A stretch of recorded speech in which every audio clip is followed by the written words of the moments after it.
नाम है आपका? मेरा नाम है मोहम्मद अरमान। अरमान साहब, और आपका नाम क्या बताते? राजीव लोचन पोद्दार। तो राजीव जी और अरमान जी, आप लोग एक साथ कांग्रेस कर रहे हैं तो बढ़िया लग रहा है। जी जी, बहुत बढ़िया लग रहा गले मिल लीजिएगा आप लोग। है। हाँ, एकदम मिल लेंगे। हम दोनों भाई भाई हैं, हिंदू मुस्लिम भाई भाई है, हिंदू मुस्लिम सिख ईसाई आपस में सब भाई भाई। क्या बोले? इनका भी रक्त लाल है, मेरा भी रक्त लाल है। जब बनाने वाला कोई फर्क नहीं किया तो हम लोग आपस में क्यों फर्क करें? बढ़िया बात है। कैसे लगते हैं बताइए? राहुल गांधी जैसे अभी तक हमको लगता है कि देश में कोई नेता ही नहीं है और ना पैदा लेने वाला है सरजमी पे। राहुल गांधी जैसा इस सरजमी पे कोई नेता पैदा लेने ही वाला नहीं। नहीं, मोदी जी अनभक्त है। अच्छा, वो मोदी जी भक्त है। वो हिंदू मुस्लिम फैला के हम दोनों भाइयों में आपस में लड़ाई झगड़ा करवाते हैं। बताइए ना, दीपावली में अली और रमजान में राम, तो आपके मुस्लिम के हमारे हिंदू के दीपावली में अली का नाम आता है और मेरे उनके रमजान में हमारे राम का नाम आता है। यही तो खूबसूरती है इस देश के। मुसलमान कितना दोस्त है आपका? मेरे मुसलमान मतलब जितने हिंदू हो उतना मुसलमान दोस्त। कोई भेदभाव नहीं किया? कभी कोई भेदभाव नहीं है। भाजपा आके भेदभाव कर रही है। भाजपा वही तो उसकी मतलब उसी चीज की राजनीति तो भाजपा कर रही है। आप यूनिटी में हिंदू का सरकार ही हो जाए तो क्या आप इतने 18 करोड़ मुस्लिम को कहाँ ले जाइएगा? 18 करोड़ मुस्लिम जो आज इस देश में है, 20 करोड़ मुस्लिम जो है वो तो इस देश का नागरिक है, वो कहाँ लेके जाइएगा? 20 करोड़ कोई छोटी है? मन हिंदू है तो आप चाहते हैं कि मुसलमान बाहर चला जाए? क्यों चला जाए भाई? जितना मेरा देश है उतना उसका भी देश है। वो इस जमीन में पैदा लिए, इस जमीन में उनका अंत होगा, उसी तरह से मेरा इस जमीन में। राहुल गांधी भी हैं और मोदी जी भी है, दोनों हिंदू ही हैं, मगर क्या लगता है कि दोनों में बड़ा हिंदू कौन? देखिए, बड़ा छोटा की कोई बात नहीं है। हाँ, बड़ा छोटा की कोई बात नहीं है। जंतु हिंदू का जो परिभाषा है, हिंदू की जो परिभाषा है सर्वधर्म समभाव वासुदेव कुटुंब। हिंदू की जो परिभाषा सर्वधर्म समभाव वासुदेव कुटुंब मतलब पूरा संसार ही मेरा परिवार है। अगर उस भाषा को परिभाषित कोई कर रहा है तो वो राहुल गांधी कर रहा है। आ रही है और आने वाले दिन में यही होगा। आ कलंदर घुस जाओ अंदर, इससे ज्यादा और कुछ नहीं होगा। तो ये कलंदर लोग राहुल गांधी को अरेस्ट करने पहुंच गई थी दिल्ली पुलिस। देखिए, दिल्ली पुलिस तो सेंट्रल गवर्नमेंट के पंगु बनी हुई है और उन्हीं के मातहत है। राहुल गांधी डरते वरते हैं कुछ? डरते तो 3,000-4,000 किलोमीटर नहीं चलते।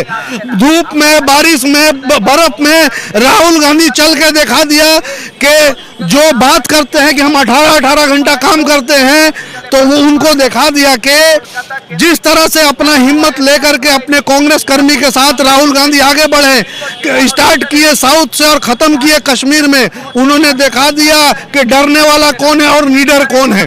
आप लोग इतना बोल रहे हैं, मगर टीएमसी आपको अगर काउंसिलर का सीट देगा तो आप भी निकलती मारिएगा। सुनिए, आज के डेट में जो हम लोग कांग्रेस कर्मी रास्ते पे हैं, आपको क्या लगता है कि टीएमसी वाले टच नहीं किए होंगे? लेकिन हम लोग पब्लिक की बात करते हैं, पब्लिक के लिए करते हैं। सीट का ऑफर दिया था कभी? देखिए, हमको जरूरत भी नहीं है वैसे चोर लोगों के साथ रहने का। आपके हिसाब से ममता बनर्जी कुछ दिन में ताश के पत्ते की तरह पूरी टीएमसी बिखर जाएगी। पहले भी नहीं था, हम समझ गए, पहले भी नहीं था। यहाँ पे कांग्रेस इलेक्शन हारी है, हिम्मत नहीं हारी है।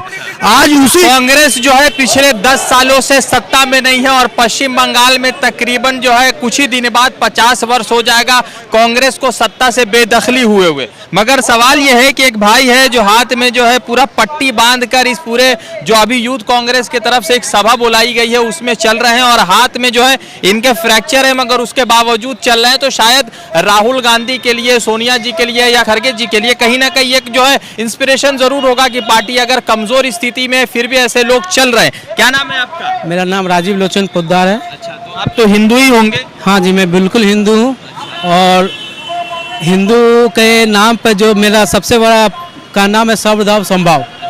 हिंदू का यही मूल मंत्र है। तो मगर आजकल तो हिंदू मतलब भाजपा कह रहे हैं कुछ लोग। यही है ये लोग जो गिमिक फैला कर रखे कि हिंदू मतलब भाजपा। ये डिसाइसिव पॉलिटिक्स है। हमारा देश हिंदुस्तान है, यहाँ पे गंगा जमुना जो तहजीब है उसकी बात होती है। हिंदू मुस्लिम सिख ईसाई आपस में है, भाई भाई, ये बात होती है। कभी किसी इंसान को जो चाहे हिंदू या मुस्लिम में बुनियादी जो ज़रूरत है उसके जीने के लिए, उसका जो बुनियादी चीज़ है, रोजगार, बाजार, कानून व्यवस्था, ये लोग इनसे मन भटका के भटका के और जो गैर बुनियादी चीज़ है हिंदू मुस्लिम मजहब का एक दूसरे के प्रति में जो भावना को कुरेद कर राजनीतिक माइलेज लेना, वो लोग काम बीजेपी कर रहे हैं। राम जी को तो आप भी मानते होंगे। एकदम मानता हूँ। राम मेरे राम थे। राम मर्यादा पुरुषोत्तम को जानिए पहले। राम कौन थे? वाले नहीं जानते। जानते ही नहीं है राम के बारे में। मर्यादा पुरुषोत्तम राम थे कि जिसने जनता के कहने पे अपने सबसे प्यारी वस्तु, अपनी प्यारी पत्नी को त्याग दिया था, केवल क्योंकि जनता, एक राजा का जो कर्तव्य होता है जनता के प्रति, उस चीज को उन्होंने त्यागा। किस लिए? कि मैं एक आदर्श राजा का जो गुण होता है, जिसकी जवाबदारी है, जहाँ जिसकी जवाबदारी होती है जनता के प्रति, में जनता में राजा के प्रति विश्वास पैदा हो, विश्वास रहे कि नहीं मेरा राजा सभी के लिए है, मेरा राजा किसी एक के लिए नहीं। उसके लिए उन्होंने सीता का त्याग किया था। बात बताइए कि अभी जो 2014 से आपने देखा होगा हिंदू मुस्लिम की राजनीति बहुत होती है, तो आपको अच्छा लगता है या लगता है कि हिंदुस्तान कहीं ना कहीं दूसरे दिशा में जा रहा है? एकदम, ये जो डिसाइसिव पॉलिटिक्स हो रही है ना, ये हमारे देश को बर्बादी की ओर ले जा रही है। हमारा देश का, मैं बार बार कहता हूँ, मेरा देश का खूबसूरती यही है कि इतने सारे लोग रहते हैं, इतने सारे धर्म, इतने सारे लैंग्वेजेज, इतने सारे, इसको बोलते हैं विविधता में एकता। विविधता में एकता, यही तो खूबसूरती है मेरे देश की। मेरे देश को जब यहाँ से आप बताइए ना, दीपावली में अली और रमजान में राम, तो आपके मुस्लिम के हमारे हिंदू के दीपावली में अली का नाम आता है, और मेरे उनके रमजान में हमारे राम का नाम आता है। यही तो खूबसूरती है इस देश के। लोगों को तो पसंद नहीं होगा ना ये दुर्भाग्य ऐसा है कि लोगों को एक भय का माहौल दिया जाता है। देखिए, कोई कितना भी तानाशाह प्रशासक आए, शासक आए, वो आपको आधारभूत सुविधा से वंचित नहीं कर सकता। जब तक कि आप यूनिटी में हिंदू का सरकार ही हो जाए, तो क्या आप इतने 18 करोड़ मुस्लिम को कहाँ ले जाइएगा? 18 करोड़ मुस्लिम जो आज इस देश में है, 20 करोड़ मुस्लिम जो है, वो तो इस देश का नागरिक है, वो कहाँ लेके जाइएगा? 20 करोड़ कोई छोटी है? मन हिंदू है तो आप चाहते हैं कि मुसलमान बाहर चला जाए? क्यों चला जाए भाई? जितना मेरा देश है उतना उसका भी देश है। वो इस जमीन में पैदा लिए, इस जमीन में उनका अंत होगा, उसी तरह से मेरा इस जमीन में। राहुल गांधी भी हैं और मोदी जी भी है, दोनों हिंदू ही हैं, मगर क्या लगता है कि दोनों में बड़ा हिंदू कौन? देखिए, बड़ा छोटा की कोई बात नहीं है। हाँ, बड़ा छोटा की कोई बात नहीं है। जंतु हिंदू का जो परिभाषा है, हिंदू की जो परिभाषा है, सर्वधर्म संभाव, वासुदेव कुटुंब। हिंदू की जो परिभाषा सर्वधर्म संभाव, वासुदेव कुटुंब, मतलब पूरा संसार ही मेरा परिवार है। अगर उस भाषा को परिभाषित कोई कर रहा है तो वो राहुल गांधी कर रहा है, क्योंकि मोदी जी उस पैमाने पे खड़े नहीं उतर पा रहे, क्योंकि वो एक विशेष वर्ग विशेष पे ले जाते हैं। आज के सुप्रीम कोर्ट ने भी एक बात बोला, Hindutva is not about a caste, it's about a way of life, है वे ऑफ लाइफ आइडेंटिटी। तो हिंदुत्व में तो हमारा हिंदुस्तान, सारे जहां से अच्छा हिंदुस्तान हमारा। जब हिंदुस्तान की बात करते तो उसमें हिंदू भी आता है, मुस्लिम भी आता है, सिख भी आते, ईसाई भी। ये सब थके हुए हैं, सब घर में बैठे हुए, आप हाथ तोड़वा के कांग्रेस के लिए कहा है? आइडियोलॉजी पॉलिटिक्स के लिए, आइडियोलॉजी पॉलिटिक्स के लिए, कि यहाँ पे लोग थकते नहीं है कांग्रेस वाले, इतना हार गए आप लोग चुनाव। यहाँ पिछले 50 साल से हम लोग सत्ता में नहीं है, लेकिन आप देखिएगा प्रत्येक अंचल में, प्रत्येक वार्ड में एक परिवार आपको जो मिलेगा जो कांग्रेस का झंडा धो रहा है आज भी। क्या लगता है कि 2024 में अभी राहुल जी 3700 किलोमीटर चल गए, पैदल चल गए एकदम दीवाने की तरह, तो क्या लग रहा है कि 2024 में कुछ बदलाव कर पाएंगे राहुल? देखिए, राहुल जी ने कहा कि मैं चुनाव जीतने के लिए राजनीति नहीं कर रहा हूँ, मेरा एक जो आइडियोलॉजी है उसको स्थापित करने के लिए, जो सोच है मैंने उसको स्थापित करने में, लोगों को रोजगार देने की जो मेरी सोच है, लोगों में सुरक्षा का भावना रहे उसकी जो सोच है, मेरा देश पूरे विश्व में आगे बढ़े, डेवलप्ड कंट्री के रूप में जाना जाए, उसका जो सोच, उसके लिए जो है मैं करूँगा। 24 में जाहिर है जो बिगुल राहुल गांधी ने, लोग आपने उसमें भीड़ में देखा होगा, कहीं तो सारे कांग्रेस पार्टी के तो लोग सारे थे नहीं उसमें। जहां से जिस गली से लोग गुजरे हैं, राहुल, क्या उम्र, क्या बुजुर्ग, क्या छोटे, क्या बच्चे, सभी लोग सम्मिलित हुए। ये स्वस्फूर्त बोले। कितना दोस्त है आपका? मेरे मुसलमान है, मतलब जितने हिंदू हो उतना मुसलमान दोस्त। कोई भेदभाव नहीं किया? कभी कोई भेदभाव नहीं है। भाजपा आके भेदभाव कर रही है? भाजपा वही तो उसकी, मतलब उसी चीज की राजनीति तो भाजपा कर रही है। क्या नाम है आपका? मेरा नाम है मोहम्मद अरमान साहब। और आपका नाम क्या बताइए? राजीव लोचन पोद्दार। तो राजीव जी और अरमान जी, आप लोग एक साथ कांग्रेस कर रहे हैं तो बढ़िया लग रहा है? जी जी, बहुत बढ़िया लग रहा है। हम लोग में भाईचारा है, भाईचारे की तरह हम। इतना आप लोग हार गए चुनाव, कांग्रेस हार गई, आप क्या झंडा पकड़े हुए कांग्रेस का? कांग्रेस एक अच्छी पार्टी है और ये एक दूसरे में हिंदू मुस्लिम नहीं करती है, भेदभाव नहीं फैलाती है। इसीलिए हम लोग को जहाँ तक अच्छा लगा, इसीलिए हम लोग कांग्रेस को। कैसे लगते हैं बताइए? राहुल गांधी जैसे अभी तक हमको लगता है कि देश में कोई नेता ही नहीं है और ना पैदा लेने वाला है सरजमी पे। राहुल गांधी जैसा इस सरजमी पे कोई नेता पैदा लेने ही वाला नहीं। नहीं, मोदी जी अनभक्त है। वो मोदी जी भक्त है। वो हिंदू मुस्लिम फैला के हम दोनों भाइयों में आपस में लड़ाई झगड़ा करवाते हैं। अच्छा, गले मिल लीजिएगा आप लोग? हाँ, एकदम मिल लेंगे। हम दोनों भाई भाई हैं, हिंदू मुस्लिम भाई भाई है, हिंदू मुस्लिम सिख ईसाई आपस में सब भाई भाई। इनका भी रक्त लाल है, मेरा भी रक्त लाल है। जब बनाने वाला कोई फर्क नहीं किया तो हम लोग आपस में क्यों फर्क करें? कांग्रेस के कार्यकर्ता हैं? जी, तो कांग्रेस इतना हार गई और आप लोग फिर भी आ रहे हैं। ये तो हर पार्टी का वर्कर का दायित्व है क्या लगता है कि कांग्रेस क्यों नहीं आ सकता। क्या नाम है जनाब आपका? नौशाद आलम, कहाँ से आए आप सर? खदरपुर से आए हैं।